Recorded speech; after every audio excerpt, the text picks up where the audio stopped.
Bonjour à tous, j'espère que vous allez bien. Donc encore une fois on se retrouve dans une vidéo où c'est moi qui parle cette fois. Donc dans cette vidéo en fait je vais réagir, donner mon avis sur la vidéo de Nour où elle parle italien, où elle a fait un désastre. Donc bon ça va, j'avoue qu'elle s'est un peu rattrapée vers la fin de la vidéo quand elle a écouté grâce à la voix de Google Traduction. Elle s'est un peu rattrapée niveau prononciation, mais au début elle a fait n'importe quoi. Donc je tiens à m'excuser auprès de tous les Italiens qui ont vu cette vidéo parce que c'était vraiment n'importe quoi. En plus Nour elle sait, bien sûr vous savez pas parce que j'en ai jamais parlé, mais moi au lycée, oui j'ai noté toutes les erreurs de Nour, oui je l'ai fait. Donc moi au lycée j'apprends l'italien. Donc en plus je lui ai dit mais pourquoi tu m'as pas demandé, genre on aurait fait la vidéo à deux ou quoi, mais c'est pas grave, je vais réagir. Donc j'ai ramené mon manuel, je sais pas si je vous en parlerai mais je pense que je vous montrerai quelques trucs à l'intérieur. Donc comme je vous ai dit, moi j'apprends l'italien en cours, donc ça remplace pas l'espagnol. Bien sûr j'apprends l'espagnol et en plus en fait c'était une option facultative et je l'ai pris. Je me suis dit pourquoi pas tester. Donc c'est que ma deuxième année parce que j'ai commencé en seconde. J'ai commencé qu'au lycée, donc c'est que ma deuxième année. Je suis pas une experte, mais je connais les bases quoi. Donc déjà, on va commencer par parler de la vidéo de Nour. Et après, je vous donnerai quelques petits points de langue que informations en plus quoi, à savoir quand vous allez en Italie ou quoi. Donc déjà par rapport à la vidéo de Nour. Donc pour commencer la vidéo, elle a dit que l'italien ressemblait à l'espagnol. Donc vous allez me trouver dur, mais moi, ma prof d'italien nous a interdit de dire ça. Clairement, elle nous l'a interdit. Donc moi aussi, je suis devenue comme ça, je vous interdis de dire ça. Donc non, l'italien ne ressemble pas du tout à l'espagnol. Au contraire, enfin non, c'est pas le contraire, mais l'italien en fait, ça c'est ce que je trouve moi. L'italien, je trouve que ça ressemble plus au français et l'espagnol, je trouve que ça ressemble à l'arabe. Donc étant libanaise comme vous savez, en fait il y a souvent quelques mots, là j'en ai pas en tête, désolée, en espagnol que je me dis mais ça ressemble grave aux mots qu'on dit en arabe quoi. Et l'italien c'est en français. Donc moi personnellement je dirais que l'italien ressemble au français et que l'espagnol ressemble à l'arabe. Donc ensuite pour commencer la vidéo elle vous a dit comment on dit bonjour et comment on dit au revoir. Donc quand elle a cherché au revoir, elle a vu que ça se disait arrivederci. Bon désolée pour ma prononciation, j'avoue que c'est pas parfait mais ce sera toujours mieux que nous. Donc je rigole bien sûr. Donc pour dire au revoir elle a vu que ça se disait arrivederci et elle a dit non ça je crois ça veut dire je suis arrivée. Carrément elle a tellement douté en pensant que ça voulait dire je suis arrivée qu'elle a changé de site, elle est passée de Google Traduction à Reverso. Bon j'avoue que j'avoue que Reverso c'est toujours mieux que Google Traduction, mais de là à douter juste parce que arrivederci ça ressemble au mot arriver, non Nour ça veut bien dire au revoir et au final elle a vu que ça veut bien dire au revoir. Ensuite pour le V, elle a dit d'un coup elle l'a sorti, elle a dit comme l'espagnol et je vous le répète ce n'est pas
et j'ai noté en gros, en majuscule, l'accent tonique. Franchement, ceux qui apprennent l'espagnol et qui sont des profs exigeants comme la mienne savent de quoi je parle, savent que l'accent tonique, oh là là, ça fait 2 ans que ça me suit, ah, je ne l'oublierai pas, hein, je serai très exigeante là-dessus. Donc l'accent tonique, en fait, comment vous expliquer? Maintenant, il faut savoir l'expliquer. En fait, l'accent tonique, c'est... comment dire? J'arrive pas à vous le dire, mais moi je me comprends en fait. C'est dans le mot en fait, comme... en fait, c'est comme dans les chansons. Enfin, je sais pas si j'explique bien. Ceux qui savent c'est quoi l'accent tonique, n'hésitez pas à le mettre dans les commentaires, hein, pour que les gens comprennent mieux, parce que je vous avoue que moi je sais pas trop comment le définir. Mais en gros, c'est dans un mot. Par exemple, là j'ai un mot sous les yeux, chita, qui veut dire ville. En gros, chita, on appuie sur le A, sur la dernière syllabe, sur le A, et ça s'appelle l'accent tonique. Et dans tous les mots, je crois, si je dis pas de bêtises, c'est vraiment dans tous les mots italiens, il y a cet accent tonique sur une syllabe du mot. Je crois que ouais, je crois que c'est dans tous les mots, mais du coup, comme je vous ai dit, chita, en gros, on appuie sur le A, c'est pas chita. Bah non, là je viens de dire la même chose, mais c'est pas chita. On n'appuie pas sur le chi, on appuie bien sur le A. Donc bon, j'espère que vous avez compris, parce que je sais pas comment l'expliquer autrement. Mais du coup c'est ça un peu l'accent tonique. Et bah il faut faire attention, parce que des fois les mots en fait ça change la prononciation. Enfin pas la prononciation, mais la manière de le dire change. Et du coup ça fait bizarre. Du coup il faut vraiment faire attention sur l'accent tonique. Donc on en a fini pour la vidéo de Nour. Maintenant je vais vous faire quelques petits points de prononciation à savoir, des petits trucs intéressants quoi. Donc je vais vous commencer par la prononciation des C et des S, parce que oui, il y a beaucoup de règles avec ces lettres en italien, il y a beaucoup de règles. Donc on commence par le C plus E et I, parce que oui, les syllabes, non, qu'est-ce que, pourquoi je dis les syllabes, les voyelles plutôt, ça différencie en fait la prononciation. Genre par exemple le C suivi d'un E ou d'un I, ça se prononce tch, enfin c'est le tch. Donc bah, déjà comme exemple, je vous l'ai dit tout à l'heure, chita, donc qui veut dire ville, donc ça s'écrit C-I, 2-T-A, mais du coup le C et le I ça se prononce chi. Ensuite j'ai écrit un exemple tout simple, la marque Gucci, que tout le monde connaît bien évidemment, la marque italienne. Donc Gucci, comme vous le savez, à la fin c'est un C et un I, ça se prononce chi. Donc ensuite j'ai plein d'autres exemples, hein. Il y a aussi l'île Sicile, en italien ça se dit Sicilia, donc c'est un C et un I aussi, c'est Sicilia. Donc ensuite par contre le C suivi d'un A, d'un O ou d'un U, ça se prononce que, ça fait le son que. Donc par exemple casa, la maison, donc c'est C-A-S-A, donc le C et le A ça fait le son K. Et aussi un autre mot, cosa, qui veut dire qu'est-ce que, non, qui veut dire qu'est-ce, donc ça s'écrit C-O-S-A, donc le C et le O ça fait co. Par contre du coup, si vous voulez dire, si vous voulez faire le son tche avec un A, un O ou un U, et bah voilà, va falloir mettre un I. Donc en gros va falloir mettre C-I-A, C-I-O ou C-I-U pour que ça fasse tu, tia, cho. Donc comme par exemple le mot ciao que Nour dit à la fin de chaque vidéo, bah, comme tout le monde le sait, ça s'écrit C-I-A-O. Donc pour que ça fasse le son tche, ils ont rajouté un I. Et aussi bah, il y a aussi l'exemple de Francia, qui veut dire France du coup en italien, et à la fin c'est C-I-A. Du coup voilà. Ensuite pour le S, donc S-C, ça fait le son che, comme CH pour nous. Donc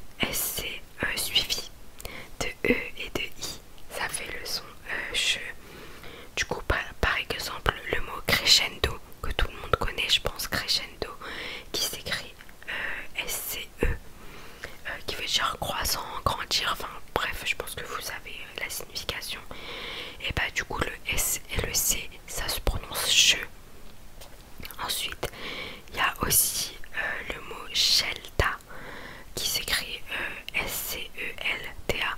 Donc le S-C-E qui fait le son chez scelta qui veut dire choix, un choix.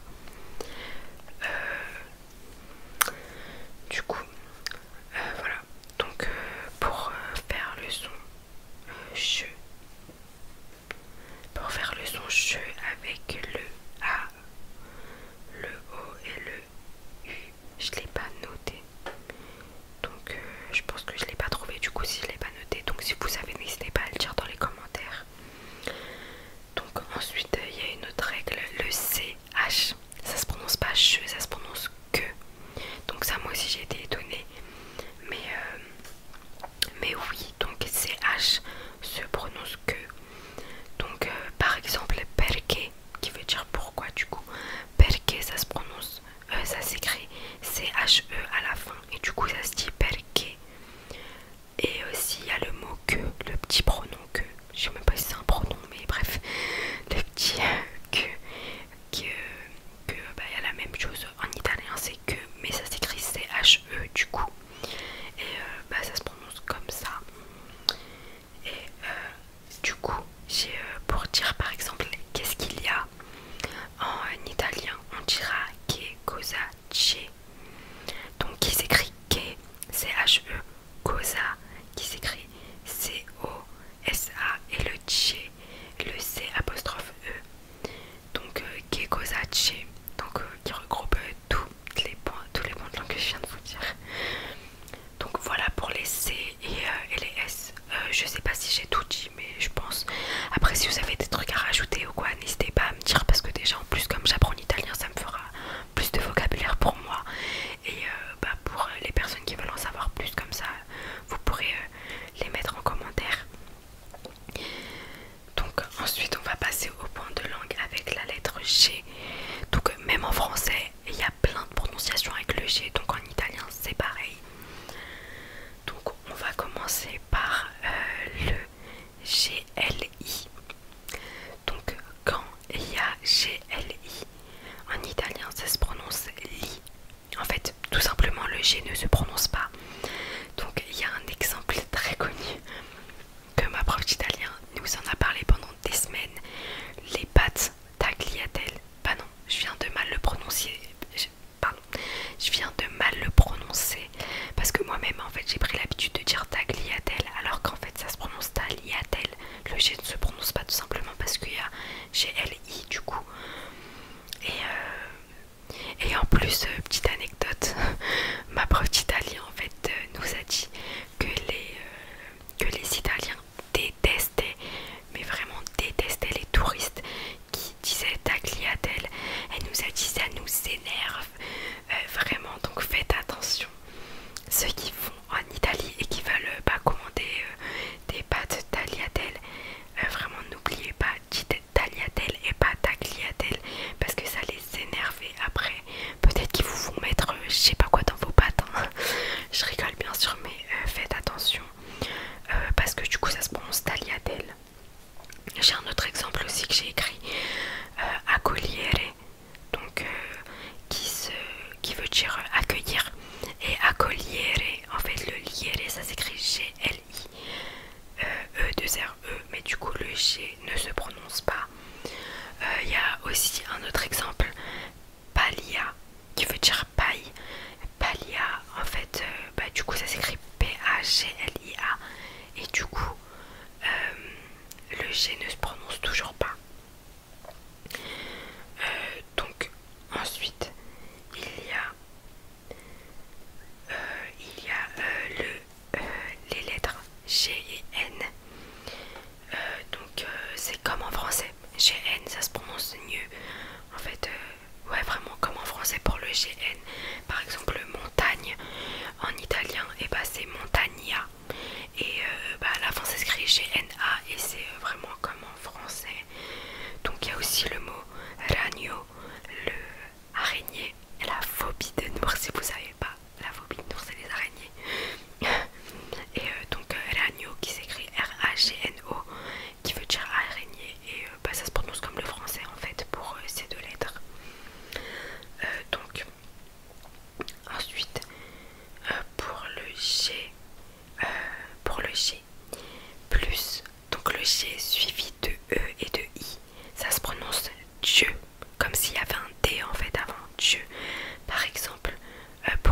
gens. Oh, cette erreur, je l'ai fait tellement longtemps. Parce qu'en fait, pour dire gens en espagnol, ça se dit rente. Donc vous savez, ça se dit rente. Et en fait, pour dire gens en italien, ça se prononce, ça s'écrit exactement de la même manière. Ça s'écrit G-E-N-T-O-T-E, pardon. Et du coup, bah moi, par maladresse, en fait, par comment dire, par réflexe, voilà, je disais rente, mais du coup non. Du coup c'est gente, comme si c'était D-J. Donc gente. Et du coup j'ai fait cette erreur pendant longtemps, je vous avoue, pendant mes orales d'italien.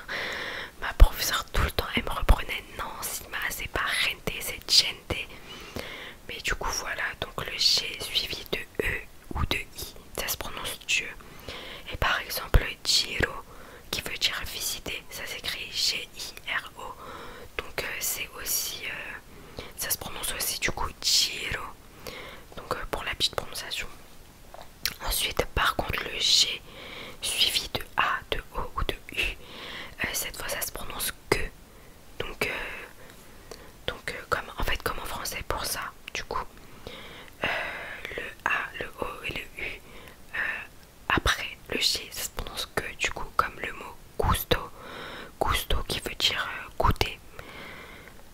Donc, du coup, si vous voulez avoir le son Dieu avec le A, le O ou le U, va falloir mettre un I, comme le C en fait, va falloir mettre un I avant, donc va falloir faire GI suivi de A, O, U.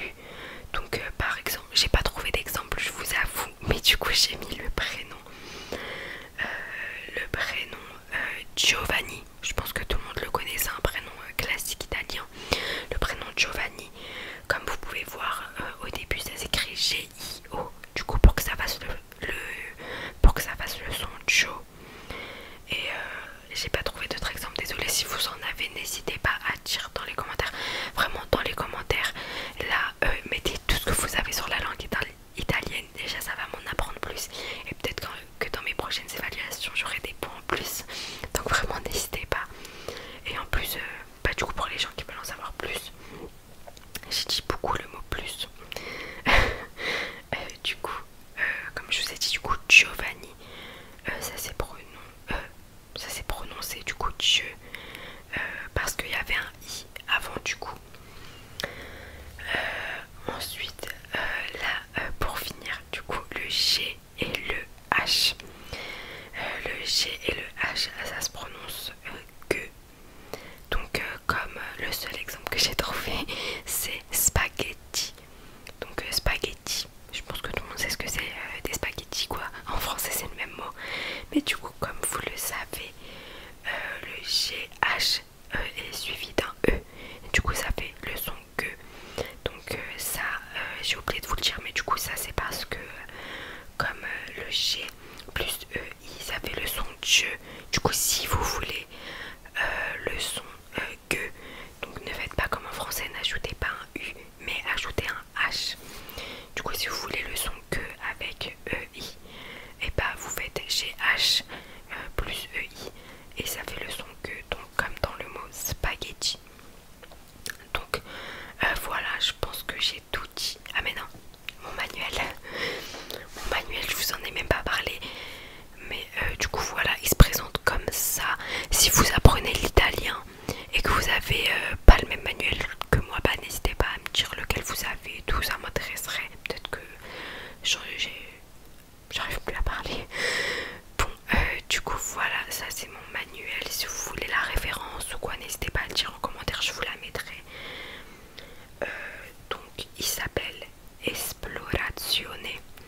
Donc c'est le nouveau programme 2020. Donc je pense que vous n'allez pas pouvoir voir, mais je vais essayer de vous montrer petit à petit ce que je vous lis. En fait, dans le manuel, il y a j'arrive vraiment pas à parler dans cette vidéo, je suis vraiment désolée. Mais du coup, en fait, dans le manuel, il y a une forme de truc. En gros, attendez, je vous montre. Du coup, en fait, dans chaque page, il y a des unités. Enfin, non, pas chaque page est une unité, mais il y a des unités dans le livre. Et en gros, ça se présente comme ça. En gros,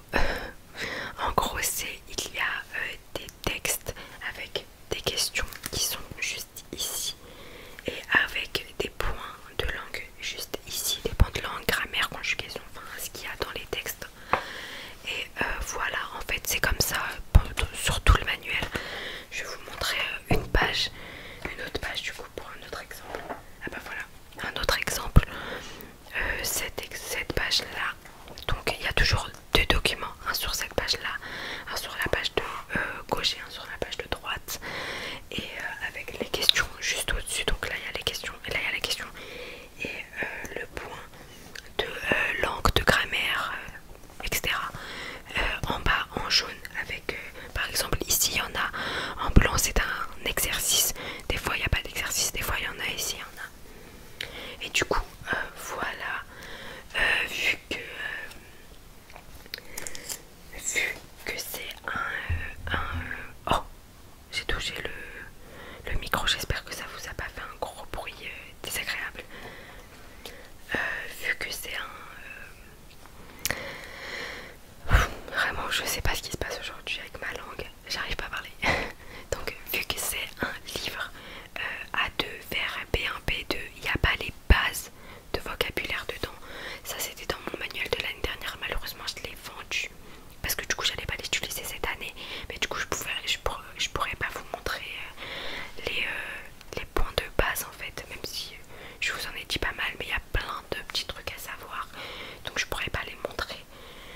Et mais du coup c'est pour ça que dans ce manuel, vu que c'est un peu pour approfondir en fait son vocabulaire, sa langue, et bah il n'y a pas beaucoup de trucs écrits en français, il n'y a pas beaucoup de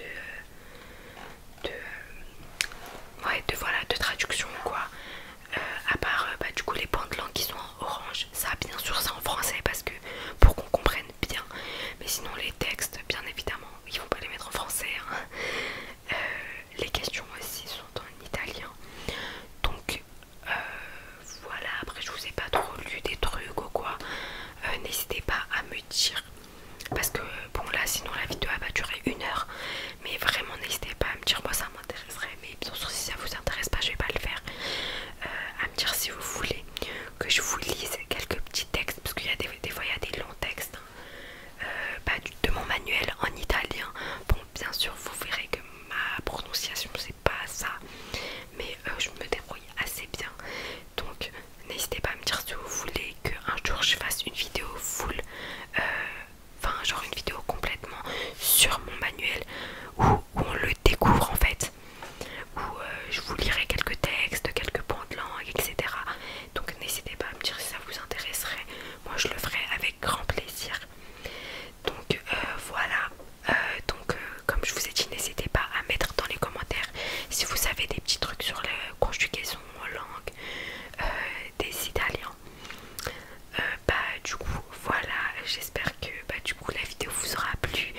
Je m'excuse encore une fois pour tous les Italiens qui ont vu la vidéo de Nour et qui se sont sentis bon, je vais même pas dire ma phrase parce que là j'en peux plus, je sais pas ce qui se passe, j'arrive plus à parler. Donc du coup j'espère que la vidéo vous aura plu, même si j'ai beaucoup bégayé, je sais pas pourquoi. Donc n'hésitez pas à me dire du coup si vous voulez une autre vidéo sur mon manuel ou sur une autre langue, sur l'espagnol par exemple, parce que j'ai du coup aussi un manuel d'espagnol. Donc bref, n'hésitez pas à dire dans les commentaires, et du coup à bientôt pour une autre vidéo. J'espère que vous aimez bien les vidéos où c'est moi qui prends la place de Nour. Moi personnellement j'aime trop, franchement j'aime trop. Après j'ai vu que dans les commentaires où j'ai parlé de mon oral, il y a une personne qui a demandé à ce que je fasse la même chose pour l'écrit. Donc bien sûr la vidéo viendra, faut juste que je trouve le temps de la faire, mais je vais la faire et Nour va vous la poster. Du coup voilà, bon là je sens que